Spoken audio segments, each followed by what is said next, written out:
কি সুন্দর গলুই। তুমি যে গলুইটা শুইলা এটা দেখে আমার মনে একটা স্বাদ যাচ্ছে মা। কি মা? তুমি যখন বসে আসবা তখন এই গলুইতে পয়সা গাং পার হইবা। আচ্ছা, আমারে কথা দাও মা। কথা দিলাম। বউ সাইজা এই গলুইতে বৈশা গাং পার হমি। মাকে আমার খুব ভালো লেগেছে, তোমাকে আর যেতে হবে না। আচ্ছা আমি যাই, তোমার যখন ইচ্ছা হবে চলে আসবে, গল্প করব, আমার ভালো লাগবে। আসি। রাজকন্যা, আপনার কোনো কষ্ট হয়নি তো? না। দুনিয়ার পথ নানা খানাখন্দ ভরা, পা ফেলতে হয় কষ্ট।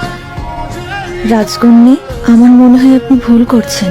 না, আমি কোনো ভুল করছি না। ওর যা আছে তা আমার নেই। ওর মায়ের আদর, স্নেহ, মায়া, মমতা, আর ওর সরলতা, শ্রদ্ধা, সম্মান, মুহূর্তে হৃদয় জয় করার ক্ষমতা যদি আমার শূন্যতা পূরণ করে, তাহলে ভালোবাসতে দোষ কি?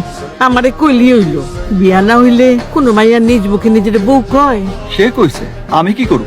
কাইলি তুই বউ নিয়ে আবি। ওরে মা, আমি তো পাগল হয়ে যাবো। কইলাম তো বিয়া করি নাই। আমার মরা বাপের কসম, তোমার কসম, আল্লাহর কসম, আমি বিয়া করি নাই। এবার হইছে? হবাসান হইছে। আহারে কত ভালো মাইয়াটা, কি সুন্দর মামা কইরা কথা কইল, কি সুন্দর কইরা কইল। টিনের 4 চালা ঘর, টিনের রসুইখানা, উঠানে মুরগি, নদীতে হাঁস, লাল 2 কান দুধাল গরু। বিয়া না হইল অন্তরে তোর বউ হয়ে গেছে। তুই এক কাম কর, কাইলি বিয়ার প্রস্তাব নিয়ে যা। তাদের উচ্চ বংশ, বড় বাড়ির মাইয়া, এই ভাঙা ঘরে বিয়া দিব কেন? জুয়ান পোলা, কামাই করে ঘর বানাই নিবি, কথাটা পাকা হয়ে থাক। মনটা চাইছিল তখন বউ কইয়া বুকে জড়ায় ধরি, তুই কাইলি বিয়ার প্রস্তাব দিবি। আরে মা, এটা হইব না। ওইব, আমার মন কইতাছে তুই কাইলি যাবি। আমি পারুম না। যাইতেই হইব, আমার কসম। ই আল্লাহ মা, তাইলে মনে কর তোর মা মরে গেছে, তখন আর কসমের কিছু থাকলো না। আল্লাহ রে, এটা তুমি কি কইলা? সর্বনাশ হয়ে গেল তো। তুমি মাতৃভক্ত, মা বলেছেন, তাই বিয়ের প্রস্তাব নিয়ে এসেছো। তোমার মতো আমার মাতৃভক্ত ছেলে আর একজন খুঁজে পাওয়া মুশকিল। এই জন্যই তোমাকে আমার খুব পছন্দ।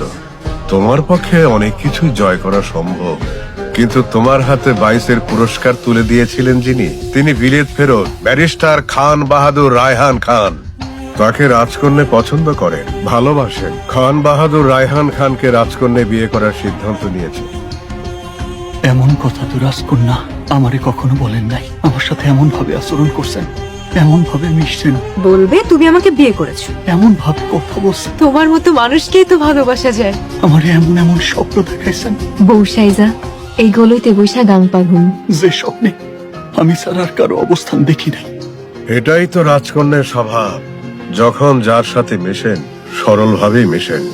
রাজকন্যার এই সরলতাকে তুমি ভালোবাসা ভেবেছ, নিজেও ভালোবেসে ফেলেছ। তবে তোমার এই ভালোবাসাকে আমি সম্মান করি, কিন্তু তুমি রাজকন্যার সরলতা দেখেছ, কঠোরতা দেখনি।